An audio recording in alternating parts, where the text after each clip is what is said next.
দাড়িপাকা high school online ক্লাসের পক্ষ থেকে সবাইকে শুভেচ্ছা। আমি ইসরাত নাজমিন, দাড়িপাকা উচ্চ বিদ্যালয়। আমি আজ তোমাদের নবম শ্রেণীর ভূগোল ও পরিবেশ বিষয়ের দ্বিতীয় অধ্যায় থেকে একটি ক্লাস নেব। আশা করি সবাই তোমরা এই করোনা মহামারীর ভিতরেও বাসায় বসে খুব ভালো আছো এবং সুস্থ আছো। আজ এমন একটা পরিস্থিতি, যে পরিস্থিতি কেউ কখনো আশা করেনি। সবাই ঘরবন্দি অবস্থায় আছো। অনেকদিন যাবত তোমাদের সাথে দেখা নেই, তারপরে আশা করি সবাই আমার কথা শুনতেছ এবং আমার ক্লাসটি দেখবে। আমি আজ তোমাদের ভূগোলের সৌরজগৎ অধ্যায় দ্বিতীয়, মহাবিশ্ব ও আমাদের পৃথিবী। এইখানে একটা চিত্র দেখানো হচ্ছে। চিত্রটা হলো সৌরজগতের একটি চিত্র। এখানে সূর্য, তারপরে আমাদের যে গ্রহগুলো আছে সেই গ্রহগুলো পর্যায়ক্রমে অবস্থান করতেছে। সূর্যকে কেন্দ্র করে মহাকর্ষণ শক্তির প্রভাবে এই গ্রহগুলো নিজ নিজ কক্ষপথে নিজ নিজ অবস্থানে সবাই অবস্থান করতেছে। আজকে আমি তোমাদের এই সৌরজগতের যে কয়টা গ্রহ আছে এই গ্রহগুলো সম্পর্কে কিছুটা হলো ধারণা দিব। প্রথমে দেখো, এখানে সূর্য। সূর্য হলো সকল শক্তির আধার। এই সূর্যকে কেন্দ্র করে আমাদের অন্য যে গ্রহগুলো আছে এরা সবাই নিজ নিজ কক্ষপথে নিজ নিজ অবস্থানে অবস্থান করতেছে। সূর্য হলো একটি নক্ষত্র। এই সূর্য তার নিজের আলো আছে এবং এই সূর্যের আলো দ্বারা অন্যান্য গ্রহগুলা আলোকিত হয়। এটি একটি মাঝারি আকারের ক্ষুদ্র নক্ষত্র। এর ব্যাস হলো 10,85,000 কিলোমিটার এবং এটি সৌরজগতের সবচেয়ে গুরুত্বপূর্ণ একটা জ্যোতিষ্ক। এই জ্যোতিষ্ক তার সমস্ত আলো দ্বারা অন্যান্য গ্রহগুলোকে আলোকিত করে এবং সবাই তার আলো নিয়ে আলোকিত হয় এবং সমস্ত পৃথিবী এই সূর্যের আলো দ্বারা আলোকিত হয়। এখন এর পরের যে গ্রহগুলো আছে দেখো, তারপরের গ্রহ হলো বুধ, তারপরে আছে শুক্র, তারপরে আছে পৃথিবী, তারপরে মঙ্গল, তারপরে বৃহস্পতি, এরপর শনি, ইউরেনাস এবং নেপচুন। এই সৌরজগতের মধ্যে সবচেয়ে ক্ষুদ্র গ্রহ হলো বুধ এবং সবচেয়ে বড় গ্রহ হলো বৃহস্পতি। আর বৃহস্পতিকে বলা হয় গ্রহরাজ, কারণ এই গ্রহগুলোর মধ্যে যে 8টি গ্রহ আছে এই গ্রহগুলোর মধ্যে বৃহস্পতি হলো সবচেয়ে বড় গ্রহ।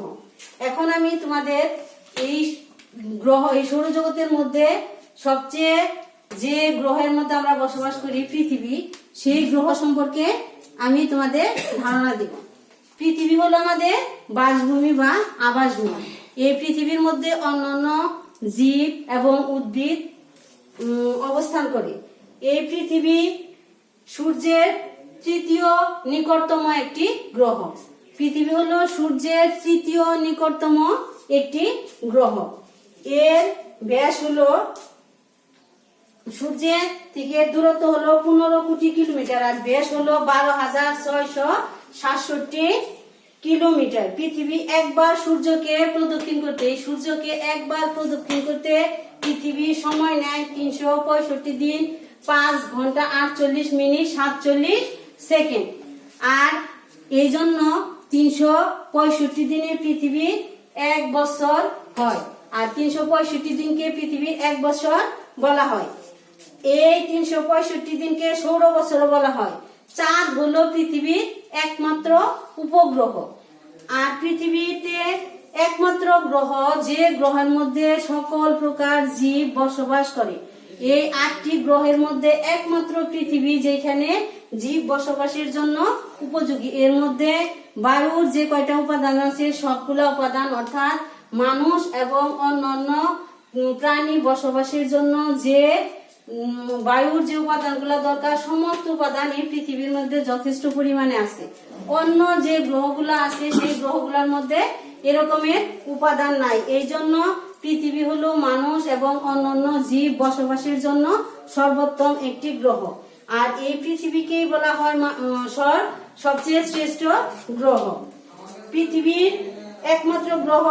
এর বায়ুমণ্ডলে প্রয়োজনীয় অক্সিজেন, নাইট্রোজেন, হাইড্রোজেন এবং কার্বন ডাই অক্সাইড অন্য সবকিছু পাওয়া যায়, যা উদ্ভিদ এবং অন্যান্য কিছু বসবাসের জন্য উপযোগী। সৌরজগৎ গ্রহের মধ্যে একমাত্র পৃথিবী হলো মানুষ বসবাসের জন্য উপযোগী।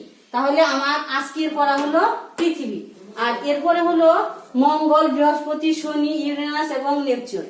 এরপরে হলো বৃহস্পতি। বৃহস্পতিকে বলা হয় গ্রহরাজ, কারণ এই সৌরজগতের মধ্যে অন্য যে গ্রহগুলো আছে তার মধ্যে সবচেয়ে বড় গ্রহ হলো বৃহস্পতি। এই বৃহস্পতি যদিও গ্রহগুলোর মধ্যে বড়, কিন্তু এর মধ্যে বায়ুর যে উপাদান আছে সব উপাদান যথেষ্ট পরিমাণে নেই।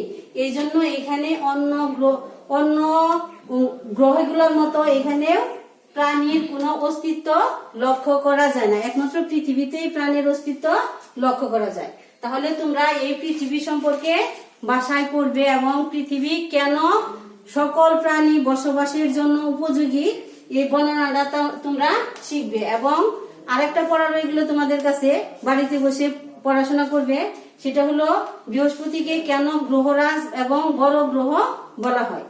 এই বলে আমি আমার ক্লাস শেষ করতেছি। আশা করি সবাই ভালো আছে এবং ভালো থাকবে, সবাই সুস্থ থাকবে। আগামী ক্লাসে আবার তোমাদের সাথে কথা হবে। ধন্যবাদ সবাই।